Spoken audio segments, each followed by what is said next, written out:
Breeding of day-old chicks is an integral part of poultry production, and in fact, some farmers only specialize on breeding. Then, after the breeding stage, they sell out the other farm to the other farms who can't, go through the stress of breeding day-old chicks. On the contrary, I, see breeding so interesting even till the end of getting birth to a table size. It's like giving birth to a newborn and see it grow healthy and strong. Of course, every parent loves the same experience.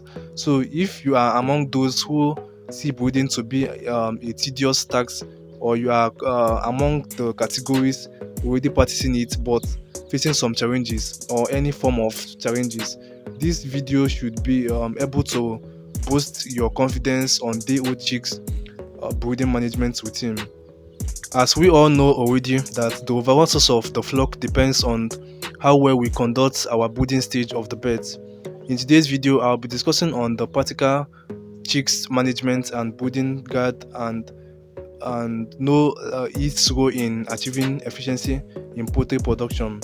So if this is your first time of watching our videos, do ensure you hit that subscribe button and also hit the bell notification so that you get notified each time we post a new video in this channel.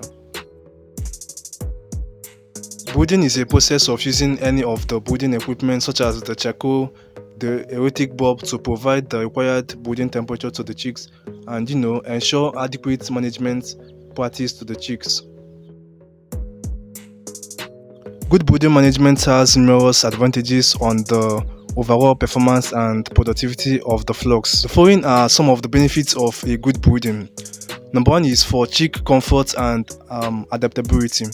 A good brooding in the first 3 days of their life will help the chicks to be comfortable and adapt to the new environment as quickly as possible, which will help the chicks to start feeding and eating well immediately. Number two is increase in body weight. One of the importance of good breeding is that it increases weight gain of the chicks. A good breeding will enable the chicks to feed and drink constantly. Number three is that chicks will be free from diseases. A good breeding and proper management skills will make the chicks free from infectious diseases caused by bacteria or fungi, and also some biosecurity should be strictly adhered to in order to avoid the transmission of these diseases.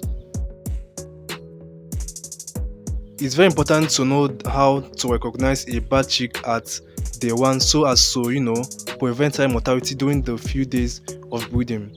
Also, you can return them as a reject. The following are the signs of bad chick. Number one is deformity of any form. Number two is unhealed neckel. Number three is vent opening. And the fourth one, which is the last one, is the dullness. Knowing fully well that we handle our day-old chicks just like every other responsive parents would handle his own newborn kids, day-old chicks are so tender and need maximum care and monitoring. The procedure include: number one, the brooder house equipment, drinkers, feeders should have been properly washed and disinfected, and the brooder house should be fumigated 2 weeks before the chicks arrive. Number two is that 3 hours before receiving the chicks, the brooding pen should be spread evenly with a wooden shaving about 3 to 5 cm, and this brooder guide should be used to prevent mortalities. Number three is that you should heat up the brooder house to about 30 to 32 degrees Celsius for the first day and continue to adjust the temperature as you observe behavioral change on the chicks. The fourth one is that you should know that when the chicks cluster together, it means that they are feeling cold. When they run away from the source of heat to the wall, it means that the heat is too much. But when they are evenly distributed in the house, it means that the heat is okay. The fifth thing is that on arrival of the chicks to the farm, they should be placed immediately to the brooding house.